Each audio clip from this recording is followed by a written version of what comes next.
Welcome to the channel. Today, I have an incredibly heartwarming and inspiring story about a little girl, Alice, a 4-year-old with the wildest imagination you will ever see. Her story will change how you see childhood creativity. Titled Let Them Dream, the magic of childhood creativity.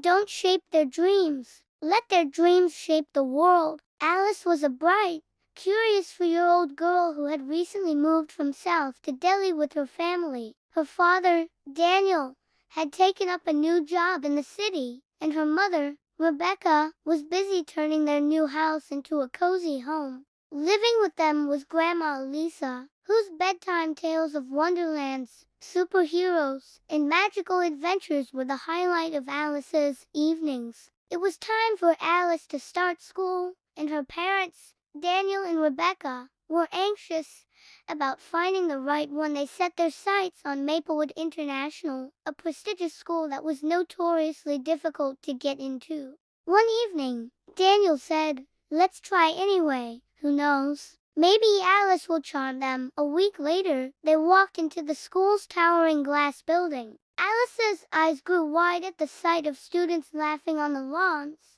a playground shaped like a castle, and walls painted with giant storybook scenes. "Mom," she whispered, "is this a palace?" Rebecca smiled. "It's a school, sweetheart. It could be yours soon." They were in the principal's office. The principal, a kind woman with sharp eyes, leaned forward and asked, "Hello, dear. What's your name?" "Alice," she whispered, a little shy. "Wonderful," said the principal. "Can you tell me something you know?" Alice tilted her head. "I know many things." "You tell me what you want." Her parents exchanged a nervous glance and thought, "Oh no, this is going off track." But the principal just chuckled. "All right then. How about a story?" Alice's face turned serious. "Do you want one I read, or one I wrote?" The principal's eyes lit up. "You write stories?" Alice said confidently. "Of course." The principal smiled. "All right,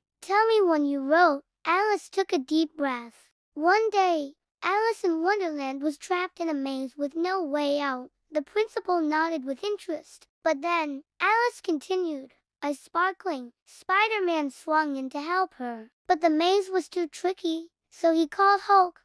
"Hulk?" the principal asked, amused. "Why Hulk?" "Because he can smash walls, of course," Alice explained. "But smashing made the maze worse, so Superman had to fly in and lift them out. Except he got tired because he was carrying everyone." Rebecca covered her mouth, trying not to laugh. "So, Superman called Batman," Alice continued. "Batman brought his Batmobile, but the maze didn't have roads, so they all got stuck again." The principal leaned forward, laughing softly. "And then what happened?" Alice grinned. "That's when Ninja appeared. He cut through the tricky vines with his sword. But then, they forgot the way home." "So how did they find the way?" the principal asked. Alice looked very serious. "That's easy. Hulk called Dora." "Dora?" "Yes. Dora has maps," Alice explained patiently. "She showed them the way back to Eden Gardens." "Do you know why?" "Why?" asked the principal. Alice's face lit up with pride. "Because that's where I live. And I am Alice." The room fell silent for a moment, then erupted in laughter and applause. The principal knelt, hugged Alice warmly, and said softly, "I have interviewed hundreds of children, but none quite like you."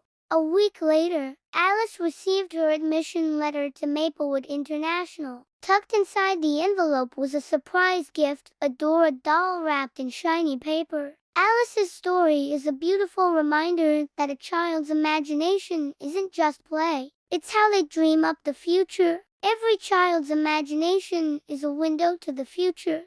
What seems like nonsense to adults is the spark of creativity. Let children dream freely, and they just might change the world. Alice's story reminds us that when children mix heroes, friends, myths, and inventions without boundaries, they are learning to think differently, connect ideas, and solve problems creatively. Children's imaginations are not silly or wrong. They are windows into a world where anything is possible, where Spider-Man can team up with Dora, Hulk can smash walls, and Alice in Wonderland can find her way home with friends old and new. If we listen and let them dream freely, children can show us new ways of thinking, connecting, and creating. Every nonsense idea today may be tomorrow's spark of innovation. Too often, adults try to clip their wings, forcing them into boxes that feel right to the us. But if we listen, encourage curiosity, and give children freedom, we nurture innovators, storytellers, and problem solvers who may just show us a new way to see the world. And the lesson here is simple: let them dream freely, and they will change the world. Don't shape their dreams. Let their dreams shape the world. Thank you for your time and for listening to the story. If you enjoyed this story, please hit that like button, share it with your loved ones, and don't forget to subscribe for more such inspiring stories. See you again with another inspiring story. Thanks for watching.